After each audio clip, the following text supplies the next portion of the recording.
You ever work your tail off for something and watch it slip right through your fingers? I'm not talking about some small disappointment. I'm talking about 8 months of sweat, late shifts, and skipping every little pleasure you can think of. 8 months of saying no to takeout, no to new shoes, no to a movie night, all for one single moment, all for one box, and the smile it was supposed to put on my son's face. Then, my sister turns up, my own sister, and she just hands it to her kid like it's no big thing, like it was hers to give. If you think this is about a console, you ain't heard the half of it. Stick around. This isn't about a video game. It's about what happens when family plays dirty and you're the one left cleaning up the mess. The real question isn't what she took, it's who actually walked away with the prize. It all started with a promise, a quiet one, made in the dim light of my son Ethan's bedroom after a particularly rough parent-teacher conference. This last school year had chewed him up and spit him out. He was a good kid, sensitive and bright, but he was quiet, and in the jungle of 4th grade, quiet kids are easy targets. He'd come home with his shoulders slumped, the light in his eyes just a little bit dimmer each day. He never complained much, which almost made it worse. He'd just retreat into his drawings and his books, building worlds where he was the hero, where he was in control. One night after he'd finally fallen asleep, I found a crumpled up piece of paper in his trash can. It was a drawing of him and a few other boys, all holding video game controllers and laughing. The other boys had names written above them. His character was just labeled me. It broke my heart into a million tiny pieces. That's when I made the promise, not just to him, but to myself. His 10th birthday was 8 months away. I was going to get him the one thing he'd been whispering about for a year, the thing all the other boys had, the thing that felt like a secret password to their world, a brand new PlayStation. It felt like more than just a toy. It felt like a key, a way for him to connect, to feel like he belonged. It was a way for me to tell him, without saying a word, that I saw him, that he wasn't invisible, that his happiness was worth fighting for. The problem was, I'm a single mom. I work as a scheduler at a local clinic during the day and pick up cleaning shifts at a commercial office building 2 nights a week. My budget isn't just tight, it's suffocating. There's no room for extras. A $500 console might as well have been a trip to the moon. But a promise is a promise, so I started the hustle. I became a master of subtraction. I canceled the one streaming service I had, telling myself I could just watch stuff for free online. I stopped buying the pre-made salads for lunch and started packing limp sandwiches made with the heels of the bread. The morning coffee I'd grab on the way to the clinic? Gone. I bought a giant tin of instant coffee that tasted like burnt dirt and told myself it was character building. Every dollar, every single coin I saved went into an old pickle jar I kept hidden in the back of my closet, tucked away behind a stack of winter sweaters. I was putting pennies in the jar, literally. I'd come home late from a cleaning shift, my back aching and my hands raw from chemicals, and before I even took my shoes off, I'd empty my pockets. The loose change would clink into the jar, a tiny, metallic sound of progress. Some nights it was only 75 cents, but it was something. It was a step closer. The overtime shifts became my new normal. My supervisor at the clinic would ask for volunteers to stay late, and my hand would shoot up before anyone else could even blink. My friends would call, asking if I wanted to grab a cheap dinner, and I'd have to lie and say I wasn't feeling well, because even a $10 burger felt like a betrayal of the goal. My whole world shrank down to work, Ethan, and that jar. I'd imagine his face on his birthday morning. I'd play the scene over and over in my head like a movie. The sleepy look in his eyes, the confusion as he saw the big wrapped box, the slow tearing of the paper, and then that explosion of pure, unfiltered joy. That was my fuel. That imaginary smile got me through the longest nights, the sorest muscles, the bone-deep exhaustion. It was a down payment on a memory I was determined to create for him. After 8 long months, my car was making a grinding noise, my favorite pair of jeans had a hole in the knee I couldn't ignore anymore, and I hadn't had a proper night out in what felt like a lifetime. But the jar was full. I counted it out one night on the kitchen table, my hands trembling a little. Stacks of worn-out 1s, 5s, 10s, and a mountain of coins. It was all there. I had done it. With everything on the line, every sacrifice made, I finally had enough. The only question left was, would the moment I bought it feel as good as I had dreamed? The day I went to buy it felt like a secret mission. I took my lunch break, but instead of eating, I drove straight to the bank. I walked in with that heavy pickle jar held tight against my chest, feeling a mix of pride and embarrassment as I poured the mountain of coins into the counting machine. The teller gave me a funny look, but I didn't care. She handed me crisp, clean bills, and suddenly, all those months of sacrifice felt real. They had weight. They were sitting right there in my hand. I drove to the electronics store with my heart pounding in my ears. I felt like a spy carrying state secrets. I walked through the automatic doors, and the wave of cool, air-conditioned air felt like a different world. It was bright and loud, filled with gadgets I could never afford. I found the gaming aisle, and there it was, sitting on the shelf in a pristine white box. It looked smaller than I expected, but heavier with the weight of expectation. I picked one up, holding it with both hands. This was it. This was the culmination of 240 days of saying no to myself so I could give Ethan one big yes. I carried it to the checkout counter like a sacred relic. "Just this?" the cashier asked, a teenager with bored eyes who had no idea what this box represented. I just nodded, unable to speak. I paid in cash every last dollar I had saved. He handed me the receipt, and it felt like a diploma. I had graduated from the school of impossible dreams. Driving home, I buckled the box into the passenger seat like it was a person. I kept glancing over at it, a stupid grin plastered on my face. This wasn't just a gift. This was dignity. It was proof that I could do it, that I could provide something special for my son all on my own. It was a silent answer to all the people who ever looked at me with pity, the single mom struggling to get by. In that moment, sitting in my beat-up car with that shiny box beside me, I wasn't struggling. I was winning. I got it home and snuck it inside while Ethan was at a friend's house.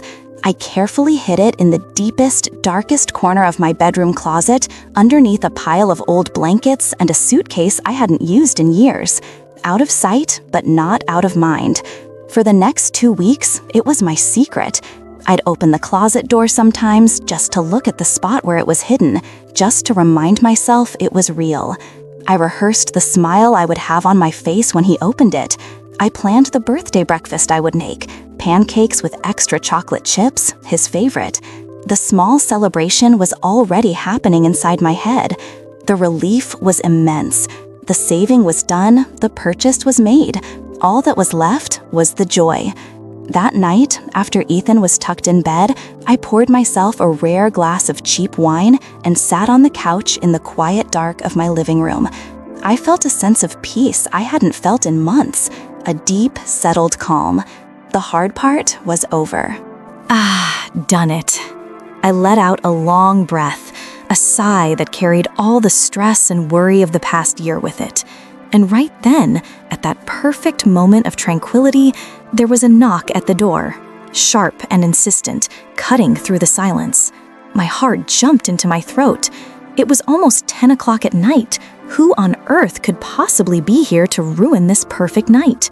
I opened the door, and there stood my sister, Maya. She had that frazzled look she always wore, a storm cloud of chaos that seemed to follow her everywhere. Her hair was a mess, and she was clutching her purse like a life raft. "Oh, thank God you're home," she said, brushing past me into the apartment before I could even say a word. "I'm in a total crisis." This was classic Maya. Her life was a perpetual 5-alarm fire, and everyone else was expected to be her fire department. She lived about 30 minutes away, in a nicer part of town, in a house our parents helped her get. She hadn't held a steady job in years, a fact our mom always spun as dedicated full-time mother to my niece Leela. To me, it just looked like she'd never been forced to grow up. Our relationship was polite. We saw each other at holidays, exchanged lukewarm texts on birthdays. She was the golden child. I was the one who had to figure things out on my own. "What's wrong, Maya?" I asked, closing the door, my brief moment of peace already a distant memory. She launched into a long, winding story about a fight with her latest boyfriend, a leaky pipe under her sink, and how her car was making a weird noise. It was a symphony of manufactured drama. As she talked, she paced around my small living room, her eyes darting everywhere. And then they landed on the corner by the TV where I'd left the plastic bag from the electronics store on the floor, forgetting to throw it away. Her eyes narrowed. "What's that?" she asked, her voice changing, a new note of predatory curiosity creeping in. "Oh, nothing," I said quickly, moving to pick it up. "Just some stuff I had to get." But she was faster. She swooped in and peered into the bag, pulling out the receipt, which I'd stupidly left inside. Her eyes scanned the paper, and a slow, strange smile spread across her face. "No way," she whispered. "You actually got it! The PlayStation?" My stomach dropped. I'd mentioned it to her once, months ago, in a moment of weakness. I'd been excited, proud of my plan, and it just slipped out during a phone call. I regretted it instantly. Maya had a way of taking your joy and holding it up to the light, looking for cracks. "It's for Ethan's birthday," I said, my voice tight. "It's in a couple of weeks." "Wow," she said, dropping the receipt back in the bag. "Good for you. I know Leela's been asking for one forever, but you know how it is. Things are tight." She sighed dramatically, a performance meant to make me feel guilty for my success. We talked for another 20 minutes, her crisis magically forgotten, replaced by a string of not-so-subtle questions about the console. Where did I get it? Was it the new one? Where was I hiding it? I was vague, uncomfortable, but trying to be a good sister. Finally, she announced she had to leave. As she stood by the door, she turned to me with a look of sudden inspiration. "Hey, I have a crazy favor to ask," she said. "My basement is flooding a little from that leaky pipe, and I have a bunch of Leela's old baby stuff stored down there in cardboard boxes. I'm so worried it's all going to get ruined. Is there any chance I could store just 1 or 2 boxes in your hall closet for a few days, just until the plumber fixes everything?" I hesitated. My apartment was tiny, but she looked so desperate, and it was, after all, just for a few days. "I guess," I said slowly. "My closet is pretty full, though." "Oh, it won't be a problem," she said, her smile suddenly bright and genuine. Before I could process what was happening, she had opened my hall closet and started moving things around. A minute later, she came out with a triumphant look. "See? Plenty of space." Then she looked at me, her eyes wide and innocent. "You know what would be even safer, though? My car has been acting up, and I'm always so paranoid about leaving anything valuable in it overnight. I'm going to go grab the boxes from my car now, and maybe I could just take the PlayStation and keep it safe at my place for you. My house is way more secure than this building. I'll bring it right back a day or 2 before Ethan's party. It'll be one less thing for you to worry about." She played me like a fiddle. She had laid the groundwork so perfectly. The crisis, the leaky pipe, the fear of ruined baby clothes. My head was spinning. I was tired, she was my sister, and she was offering to help? It sounded so logical in the moment. Her house was in a safer neighborhood, and it would keep it out of the apartment, away from any chance of Ethan accidentally finding it. Okay, I said, the words feeling foreign in my mouth. I went to my bedroom and pulled the heavy box out from its hiding place. It felt wrong handing it over. A little alarm bell was going off in the back of my mind, but I silenced it. This was family. You're supposed to trust family. I handed her the box. She took it, her smile never wavering. "You're a lifesaver," she said, giving me a quick, awkward hug. "I'll text you tomorrow." And then she was gone. I stood in my silent apartment, the spot in the closet now empty. A cold feeling started to creep up my spine. Had she actually left to go get boxes to store here? Or was I just a fool, standing alone in an apartment that suddenly felt very, very empty? Am I just being paranoid? Or did I just hand over 8 months of my life to a thief with my last name? The next day came and went. No text from Maya, no call, nothing. By evening, the paranoia that had been a low hum in the back of my mind was a screaming siren. I called her. It went straight to voicemail. I called again an hour later. Voicemail. I sent a text. Hey, just checking in. Hope everything is okay with the pipe. I tried to keep it casual, light.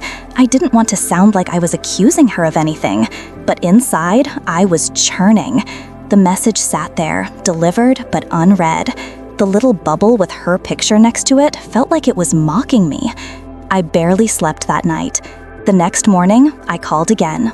This time, she picked up. Hello, she said, her voice groggy, like I woken her up. Maya, it's me, I said, trying to keep my voice steady. I was just calling to see when might be a good time for me to get the PlayStation back. There was a pause on the other end of the line. It stretched for an eternity. Oh, that? She said, her tone suddenly breezy and dismissive.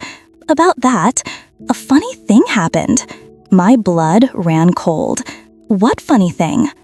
Well, Leela saw the box in my car when I got home. She just freaked out. She was so excited. You know how she's been struggling a little lately at school. Her confidence has been so low. Seeing her face light up, I just couldn't say no. I let her open it. The words didn't compute. It felt like she was speaking a foreign language. You, what? Maya, that was for Ethan's birthday. We talked about this. Don't be so dramatic, she snapped, her voice turning sharp. It's not a big deal. I'll get it back to you before his birthday, I promise. I just needed it for her right now. Her needs are more important than a surprise party. You of all people should understand that. I couldn't believe what I was hearing. The gaslighting was so immediate, so complete.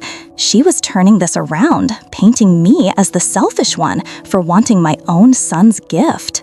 No, Maya, you don't understand, I said, my voice starting to shake with a mixture of rage and disbelief. You need to bring it back, today. I can't, she said simply. She's playing with it right now. Do you want me to rip it out of her hands and make her cry? Do you really want to be the reason my daughter is miserable? I felt like someone had kicked a hole right through my chest. I hung up the phone, my hand trembling so hard I could barely press the screen. I was suffocating. I needed an ally. I needed someone to tell me I wasn't crazy. Without thinking, I dialed my mom. I poured out the whole story, the words tumbling out of me in a frantic, desperate rush. I expected shock. I expected anger on my behalf. What I got was a heavy sigh. Oh, honey, she said, her voice dripping with a weary disappointment that was aimed entirely at me.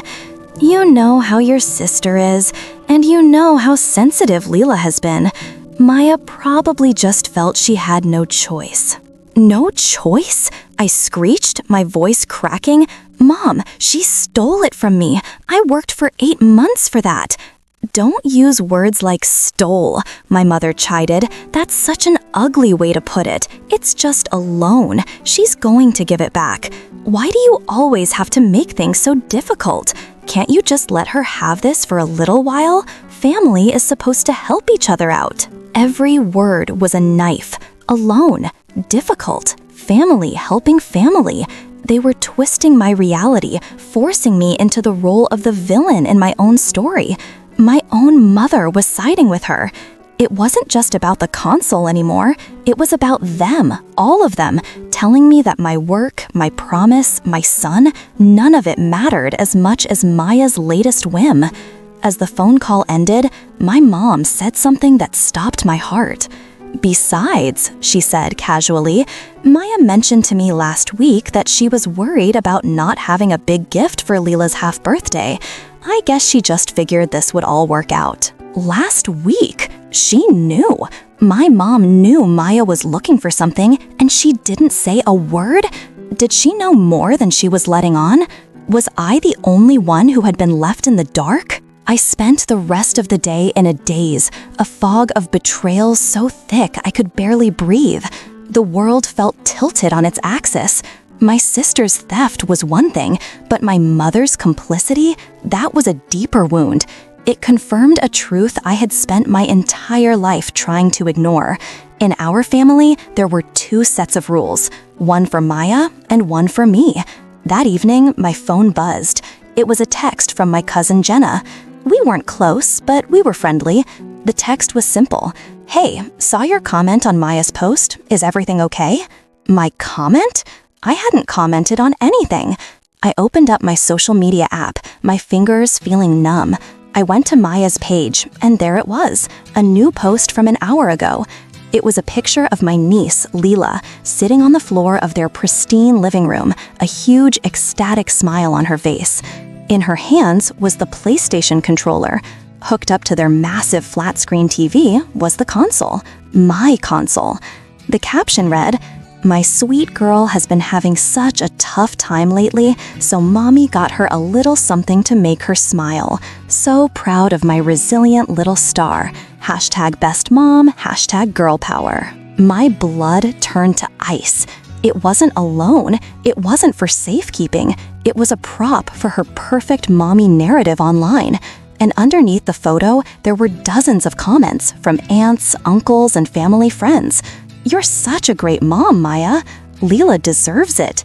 And then I saw it. A comment from my own account, one I absolutely did not make. It said, "So happy I could help make this happen for my sweet niece. Love you guys." She had logged into my account. She must have gotten my password from my mom or guessed it, and posted that comment herself to create the illusion that I had co-signed this whole disgusting charade. The proof was right there, glowing on my screen. This was a calculated act of betrayal designed to silence me before I could even speak. I took a screenshot of the post, of the fake comment, of everything. I forwarded it in a group text to both Maya and my mom with a single question: "What is this?" Maya's response came almost immediately. "OMG, my phone must have pocket commented. So weird. I'll delete it." A blatant, pathetic lie. My mom's text came a minute later. "See, it was just a misunderstanding. Now please, drop this. You're tearing the family apart over a toy." Tearing the family apart. The words echoed in my head. I wasn't the one who lit the match, but I was the one being blamed for the fire. I walked over to my desk and pulled out a folder where I kept important documents. I found it, tucked away in the back, the receipt from the electronics store. I looked at the date, the time, the total amount paid in cash, and at the bottom, the serial number. It was my proof, my tangible link to the truth. The evidence cut both ways. For them, it was a misunderstanding they could smooth over with lies. For me, it was a declaration of war. I stood there, holding that flimsy piece of paper, and I had to make a choice. I could swallow this humiliation, let them walk all over me and my son one more time for the sake of a peace that only ever benefited them, or I could fight back. I looked at my phone, the picture of Leela's smiling face burning into my brain. What would you do in that moment? Would you press charges against your own sister and risk blowing your family to smithereens? Or would you just let it go and let the poison of resentment eat you alive from the inside out? The question hung in the air, heavy and suffocating. Was this going to end with a quiet, bitter family apology? Or was this going to end with legal action? The family group chat became a war zone. As soon as I sent the screenshot of Maya's post, the notifications started pouring in. A couple of my aunts immediately jumped to her defense. "Sarah, you're overreacting. Maya has a good heart. It's just a misunderstanding. Let it go for the kids' sake." It was a coordinated attack of toxic positivity designed to shame me into silence. My Uncle Robert, my dad's brother, even called me. He didn't ask for my side of the story. He just launched into a lecture about forgiveness and the importance of family, telling me I was being selfish and materialistic. I hung up on him mid-sentence. But not everyone was against me. My best friend, Dave, who I'd known since high school, was my rock. I sent him the whole story in a long, rambling text message. His response was 3 words: "Call the police." I told him I couldn't, that it was my sister. He wrote back, "Theft is theft. Her last name doesn't make it okay. Do you want Ethan to grow up thinking it's okay for people to take what's his as long as they're family?" He was right. His blunt, no-nonsense advice cut through the emotional fog. The worst part of it all was Ethan. He didn't know the specifics, but kids are like emotional barometers. They feel the pressure change in the atmosphere. He saw me crying on the phone with my mom. He heard the angry, tense tone of my voice when I was texting. He'd walk into a room where I was sitting and just stare at me with his big, worried eyes. He became quieter than usual, retreating back into his shell. One evening, he was sitting at the kitchen table, listlessly pushing his food around his plate.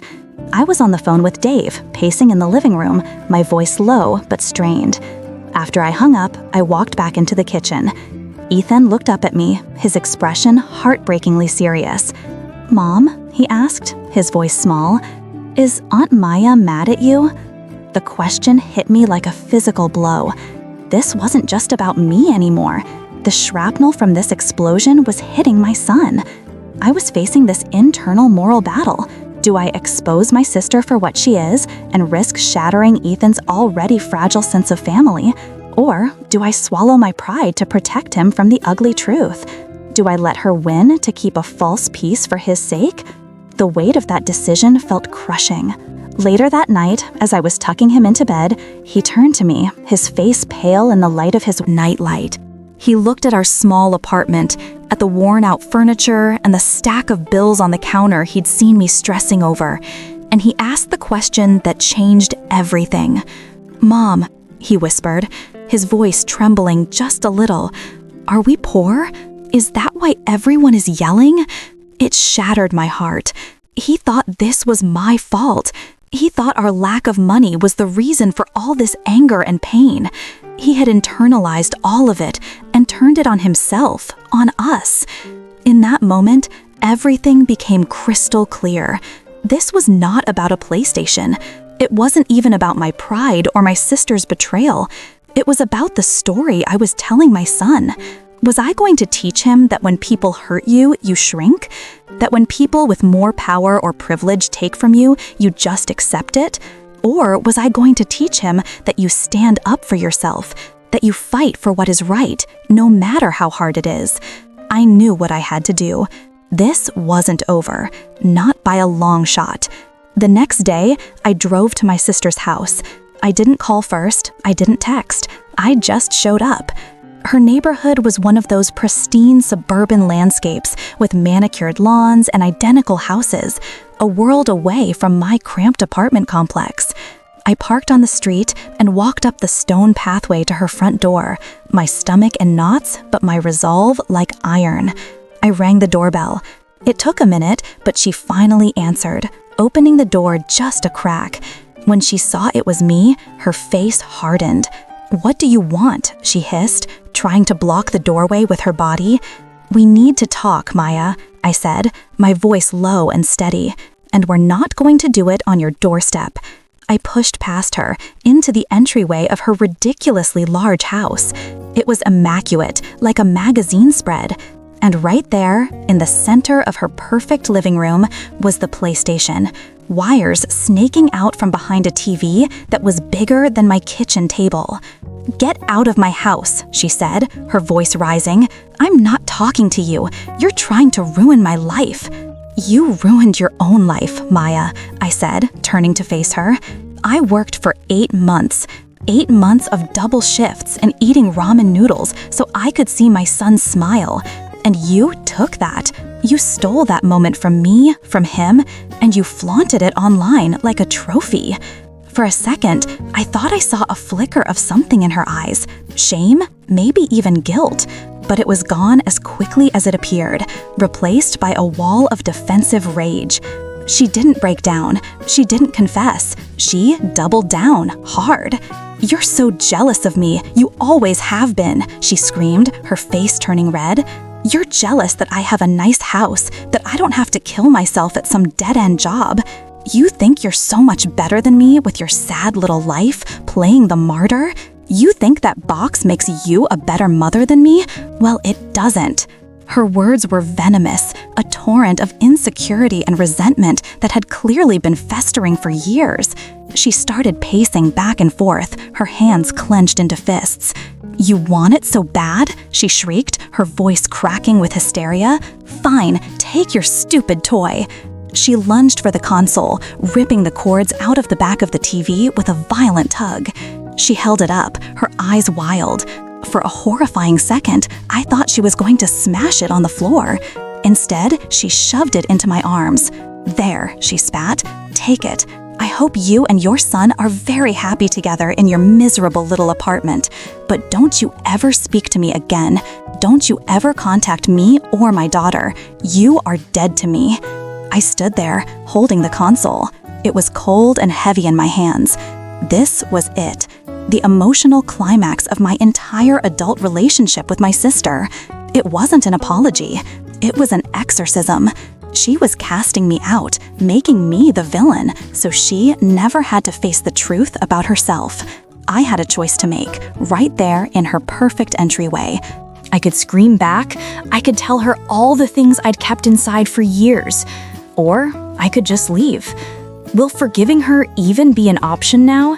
Or is this the wedge that finally, irrevocably splits our family right down the middle? I didn't say a word. I just turned and walked out of her house, the PlayStation clutched tight against my chest. I didn't look back. As I drove away, I didn't feel victorious. I didn't feel relieved. I just felt empty. The anger had burned out, leaving behind nothing but the cold ash of grief. Grief for the sister I never really had. Grief for the family that was broken beyond repair. When I got home, I put the console on the kitchen table. I just stared at it. It was tainted. Every time I looked at it, all I could see was Maya's snarling face. All I could hear were her hateful words. It no longer represented joy or sacrifice. It represented betrayal. Later that evening, I sat down with Ethan. I didn't tell him the whole ugly story. He was too young for that kind of poison. But I told him a version of the truth. I told him that Aunt Maya had borrowed his gift without asking, and that it had caused a very big argument because what she did was wrong.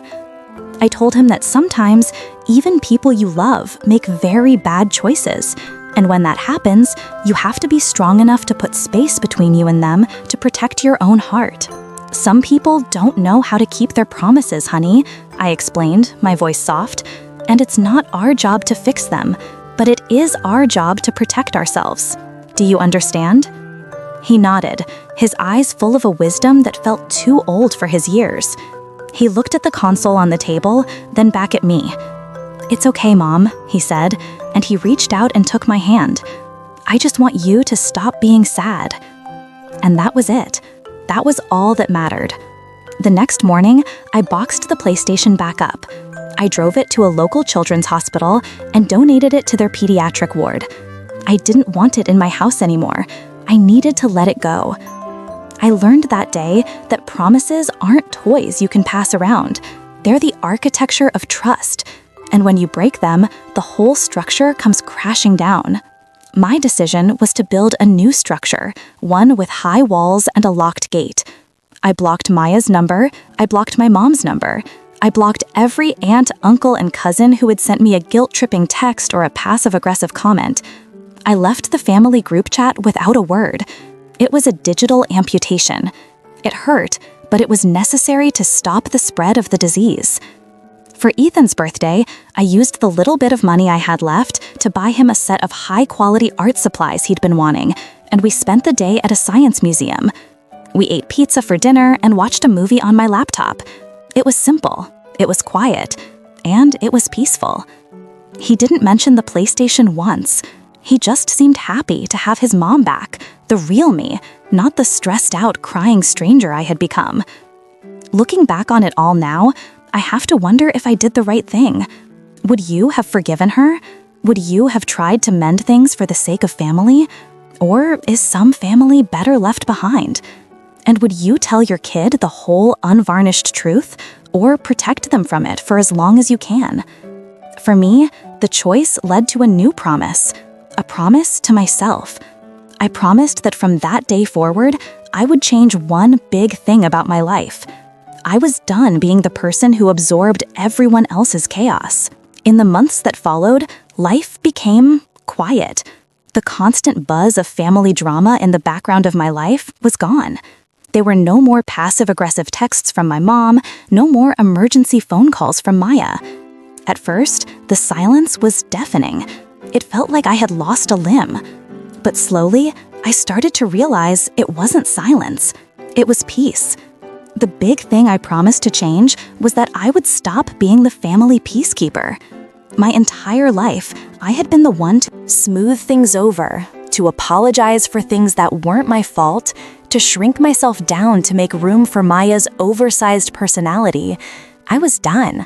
My job was not to keep my family together. My job was to keep my son and myself safe and happy. We built a new life, a smaller, more intentional one.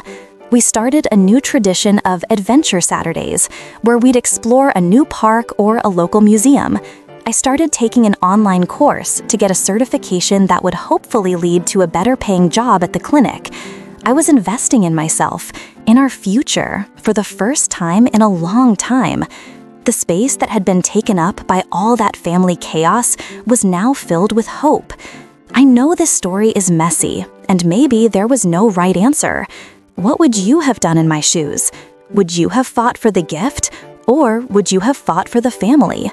Let me know what you think in the comments below, and I've pinned a poll asking what your first move would have been. Make sure you vote, because this was just the beginning. And if you think this story was about a betrayal, wait until I tell you what happened when I stopped letting people walk all over me in every other part of my life. That's a story for next time. My phone buzzed on the counter, interrupting the quiet of the evening. It was an unknown number. I almost ignored it, but something made me check the notification. It was a voicemail. I pressed play, and a shaky, unfamiliar voice filled the room. No, wait, I did know that voice. It was my mother, but she sounded different, defeated. "Sarah, honey, it's Mom," she stammered, her voice thick with something I couldn't quite place. Was it tears? "I know you don't want to talk to me. I understand, but you need to call me. We need to talk about what really happened with Maya's finances. You don't know the half of it. She's in trouble, real trouble."